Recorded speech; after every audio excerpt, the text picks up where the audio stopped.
ஆண்டவர் எனக்கும் நிச்சயமாக உதவி செய்வார், உங்களுக்கு செய்வார், நம்முடைய குடும்பத்தில் உதவி செய்வார், நம்முடைய ஊழியத்தில் உதவி செய்வார்.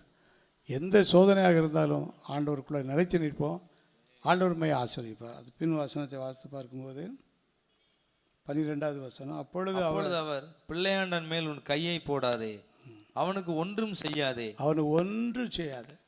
ஆண்டவருடைய அனுமதிப்படி நமக்கு வரக்கூடிய சோதனைகளில் நமக்கு எந்த தீங்கும் நமக்கு என்ன செய்யாது, வராது. நமக்கு எந்த வேதனை வராது, இழப்பு வராது, ஒன்றும் வராது. எல்லாம் இழந்து போகிற மாதிரி தெரியும். ஆண்டவர் எல்லாரையும் ஆசீர்வதித்து தருவார். தொடர்ந்து வாசிப்போம். நீ அவனை உன் புத்திரன் என்றும் உன் ஏக சுதன் என்றும் பாராமல் எனக்காக ஒப்பு கொடுத்தபடியினால் நீ தேவனுக்கு பயப்படுகிறவன் என்று இப்பொழுது அறிந்திருக்கிறேன் என்றார். எனக்கு நல்லா புரிஞ்சு போச்சு, உனக்கு உலக பிரகாரமான பயம் கிடையாது, யார் மேலேயும் உனக்கு பயம் கிடையாது.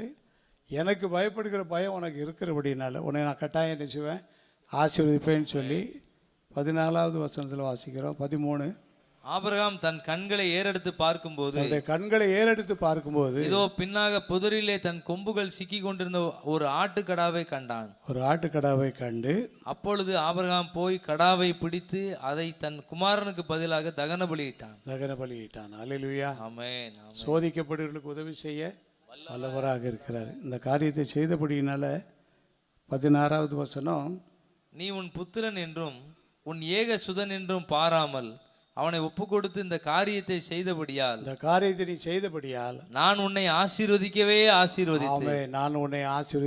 ஆசீர்வதித்து உன் சந்ததியை வானத்து நட்சத்திரங்களை போலவும் கடற்கரை மணலை போலவும் பெருகவே பெருக. கரங்களை தட்டி ஆண்டவர் நன்றி சொல்லுவோம். ஆண்டவர் கைவிட மாட்டார், ஒருபோதும் கைவிட மாட்டார். அல்லேலூயா.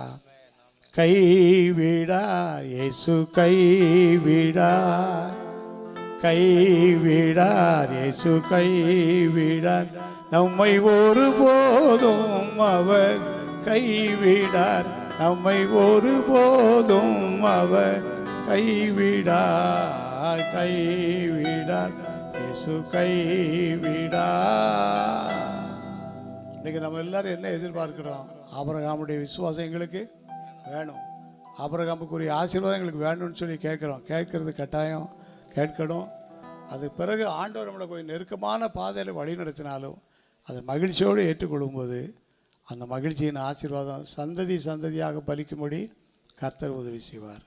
அவர் தாமே சோதிக்கப்பட்டு பாடுபட்டபடியினாலே சோதிக்கப்படுகிறவர்களுக்கு அவர் உதவி செய்ய வல்லவர். யாருக்கு சோதனை வந்துச்சு? ஆபிரகாமுக்கு சோதனை வந்துச்சு. யார் மூலமாக வந்துச்சு? கர்த்தர் மூலமாக வந்துச்சு. என்ன சோதனை